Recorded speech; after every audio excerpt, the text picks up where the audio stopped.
சிவார்ப்பணம். வணக்கம் ஃப்ரெண்ட்ஸ். நம்ம இன்னைக்கு என்ன பார்க்க போறோம்னா, தமிழ் மாதத்துல பிறந்தவங்களோட குணநலன்கள், பழக்க வழக்கம், பொது பலன்களை பார்த்துட்டு இருக்கிறோம். அதுல இன்னைக்கு ஆணி மாசத்துல பிறக்கிறவங்களோட பலனை பார்க்க போறோம். தமிழ் மாதங்கள 3வது வரக்கூடிய ஆணி மாதத்தில் சூரிய பகவான் மிதுன ராசியில் சஞ்சரிக்கிறார். இந்த மாதத்தில் பிறந்தவர்கள் மிகவும் புத்திசாலியாக இருப்பார்கள். ஏனென்றால் ஒருவருக்கு புத்திசாலித்தனம், நுண்ணறிவு, கேள்வி ஞானத்தை தரக்கூடிய புத பகவானின் ராசியான மிதுன ராசியின் ஆளுமை, ஆரோக்கியத்தை தரக்கூடிய சூரிய பகவான் சஞ்சரிக்கிறாரு. நுண்ணறிவோடு செயல்படக்கூடிய விஷயங்கள், வேலைகளில் சிறப்பாக செயல்படுவார்கள். இவர்கள் அறிமுகமே இல்லாத நபர்களும் கூட நீண்ட நாள் பழகியவர் போல நடந்துக்குவாங்க. மேலும் எதையும் சிறப்பாக சிந்திக்கக்கூடியவர்களாகவும், பொறுமைசாலியாகவும், நகைச்சுவை உணர்வு கொண்டவராகவும் இருப்பார்கள். இவர்களின் சிறப்பான சிந்தனையால் வாழ்க்கையில் எப்போதும் முன்னேற்ற துடிக்கும் உத்வேகத்துடன் இருப்பார்கள்.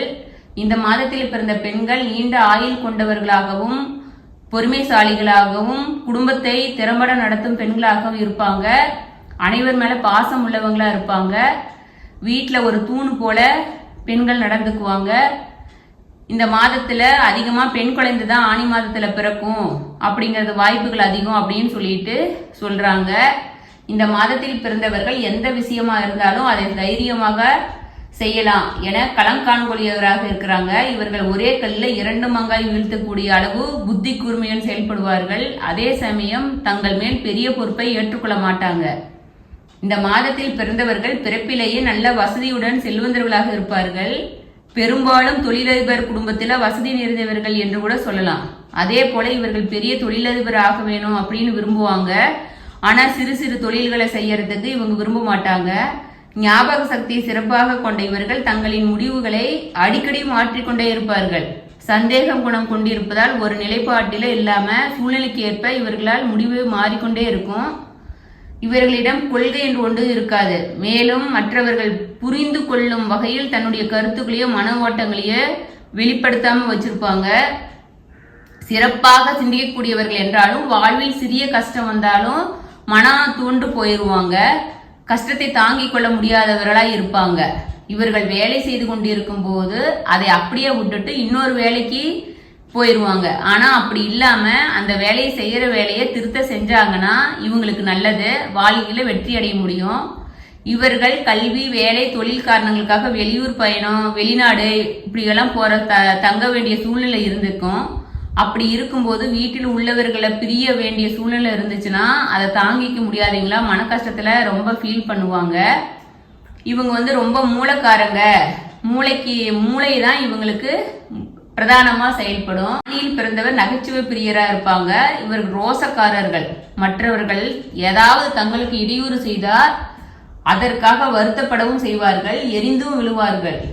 இவர்கள் மனைவி, குழந்தைகள் மீது ரொம்ப பாசம் உள்ளவங்களா இருப்பாங்க. இவங்க யாரையாவது தொழில் காரணமாவோ பிற காரணங்களுக்காக பிரிய வேண்டி இருந்துச்சுன்னு வச்சுக்கோங்க. ஆனா அதுதான் இவங்களுக்கு அந்த பாசம். இந்த ஆணி மாசம் பிறந்தவங்க பாசத்துக்கு கட்டுப்பட்டவங்க. இவங்க சாதாரண கீழ்மட்ட வேலையை எப்பவும் செய்ய விரும்ப மாட்டாங்க. நல்ல மேலையான தொழில், மேல்மட்ட தொழில தான் இவங்க செய்ய விரும்புவாங்க. இவங்க எந்த தொழில் செஞ்சாலும் பெரிய தொழிலதிபரா வரணும் அப்படின்னு சொல்லிட்டு ரொம்ப விரும்புவாங்க. இவங்க கடனை வட்டிக்கு விடணும்னு விரும்ப மாட்டாங்க. அது போல ஒருத்தர்கிட்ட வட்டி கடனும் வாங்க மாட்டாங்க. அப்படி வாங்க வேண்டிய சூழ்நிலை இருந்துச்சுன்னா அதை அறக்க பறக்க வேலை செஞ்சு அவங்க கிட்ட வாங்கினீங்கிட்ட கட்டிடுவாங்க. சிலர் கெட்டவர்களாக சகவாசத்தால வாழ்க்கையை தொலைத்து விடுவர்களும் இந்த மாசத்துல பிறந்தவங்க உண்டு.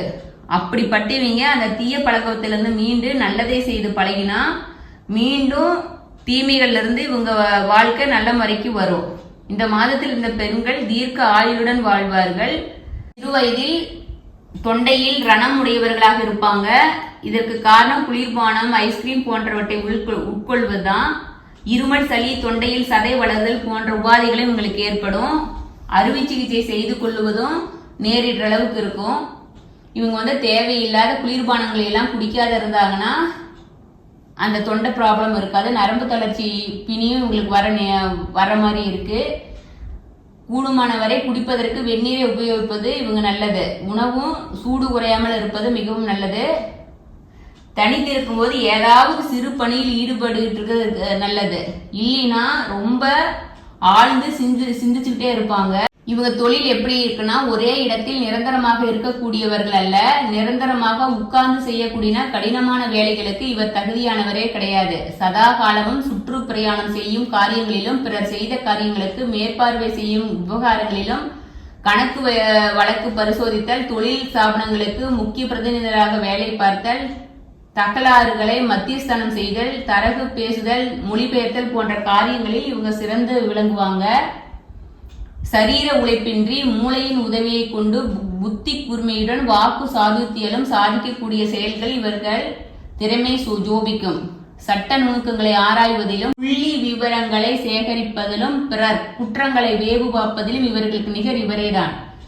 ஆனால் இவரை பிறர் கட்டுப்படுத்துவதோ அடிமையாக்கிக் கொள்வதோ முடியாத காரியம். சுயேட்சையா விரும்பிகள். இவருடைய விருப்பத்துக்கு விட்டுவிட்டா இவங்க வாழ்க்கையில வெற்றி அடைவாங்க. ஆனா இவங்க எந்த காரியத்தை செஞ்சாலும் நிதானமா பொறுமையா தான் செய்வாங்க. இவங்களுக்கு உடற்பயிற்சி முக்கியம். விடிய காலையில் எந்திரிச்சு இவங்க உடற்பயிற்சி செஞ்சாங்கன்னா இவங்க வாழ்க்கையை வெற்றி அடையும் அப்படின்னு சொல்லிக்கிறோம். சிவார்ப்பணம். Thank you friends. இது வரைக்கும் ஆனி மாசத்தோட கேட்டீங்க. நம்ம அடுத்த மாசத்துல சந்திக்கலாம். Okay, thank you friends.